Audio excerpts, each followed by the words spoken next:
In the brutal winters of the Eastern Front, frostbite was not a minor discomfort or a passing threat.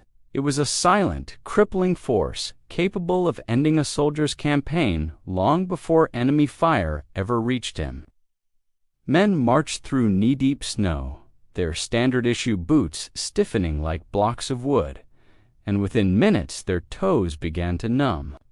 For many, this numbness marked the beginning of a slow, painful decline into blackened skin, dead flesh, and permanent disability. Yet somehow, against all odds, certain units seemed to return with their feet completely intact, while others suffered catastrophic frostbite. This strange contrast baffled commanders for months until engineers and field medics uncovered the truth. The difference wasn't luck, or stronger boots, or better clothing. It was a forgotten system of practical, brilliantly simple boot hack that kept moisture under control and warmth where it mattered most. Contrary to what most people believe today, soldiers didn't lose toes simply because of cold air. They lost them because of moisture.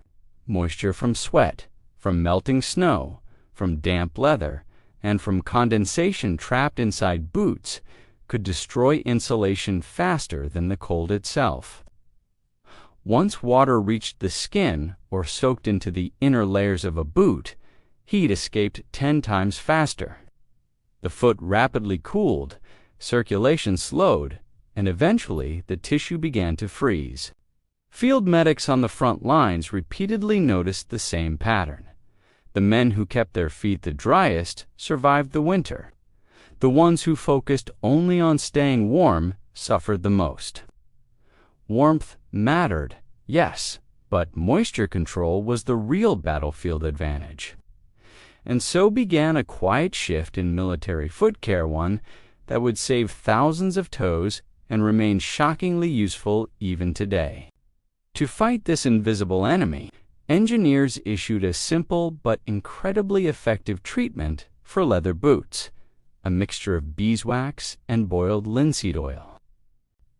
When warmed together, these two ingredients formed a waterproofing compound that didn't just sit on the leather surface, it penetrated it. Soldiers applied this mixture by heating it until it became liquid, rubbing it deeply into seams, folds, and stress points, and then letting the boots sit near a gentle heat source until the treatment fully absorbed. The result was a leather boot that resisted water, repelled snow, and yet somehow still breathed. Modern waterproof sprays often create a sealed plastic-like film that traps sweat inside. The World War II mixture did the opposite. It blocked external moisture while allowing internal vapor to escape. Soldiers wrote that a freshly treated pair of boots felt soft, flexible, and warm even in sub-zero temperatures, while untreated boots froze solid and stole heat from the foot with every step. But the boot treatment alone wasn't enough. Soldiers discovered that the coldest part of any boot is the sole, the barrier between your foot and frozen ground. Cold radiates upward through the bottom of the boot, draining warmth from the foot faster than any wind or snow ever could. The solution came in the form of layered felt insoles. Instead of using one thick pad, frontline medics recommended stacking several thin layers of wool or felt. This created pockets of trapped air that acted as powerful insulation while still allowing moisture to move outward. Each layer could be removed, dried, or replaced individually. Some units used wool, others swapped in animal hair pads, or even handmade straw weaves. No matter the material, the multi-layer system produced the same result: warmer feet, better circulation, and dramatically fewer frostbite cases. Soldiers who replaced their standard insoles with layered felt could stand or march in snow for hours without losing sensation in their toes. The final piece of the system was sock management, another overlooked but critical factor.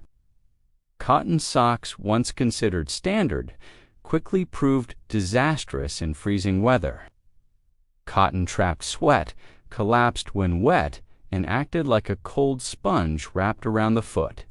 Wool became the preferred alternative because it remained warm, even when damp and naturally wicking moisture away from the skin.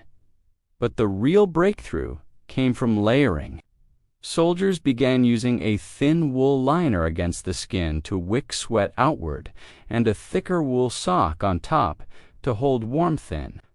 Some even rubbed a tiny amount of beeswax into the inner layer to give it slight water repellency without making it stiff.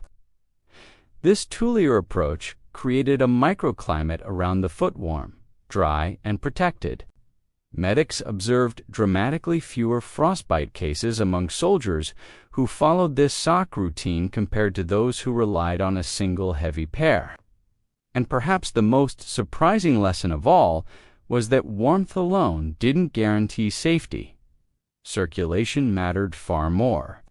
Tight socks, overly snug boots, or compressed layers could cut off blood flow, accelerating frostbite even when feet were otherwise insulated. Military manuals stressed that warmth comes from blood movement, not just external insulation.